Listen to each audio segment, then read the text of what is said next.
One last march, weapons in hand. These men and women belong to the 59th Front of the FARC that for decades fought the Colombian army in this area of northern Colombia.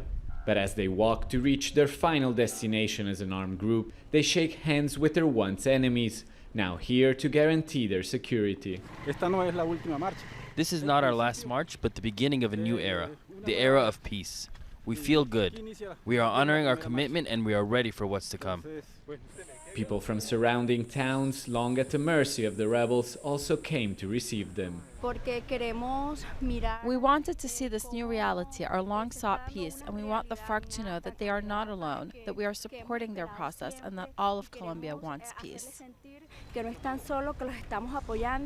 Over 6,000 members of the FARC have stepped out of the jungle, making their way to United Nations-controlled transition areas. Hundreds of pickup and cargo trucks, buses and boats have been deployed to facilitate the move in what the government describes as an unprecedented logistics operation.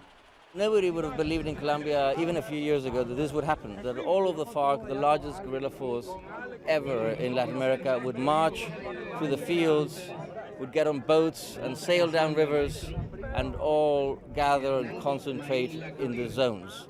Since Colombia signed a revised peace deal last year, implementation has been moving slower than expected.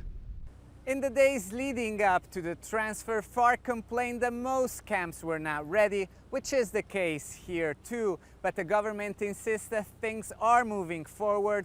Bathrooms, clean water and electricity are in place, and the FARC agreed to build their own wooden houses.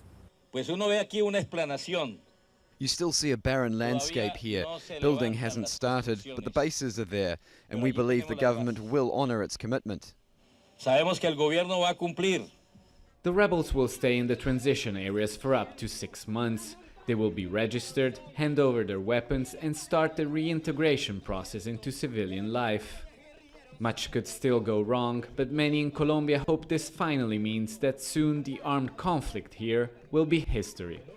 Alessandro Rampietti, Al Jazeera, Pondores, Colombia.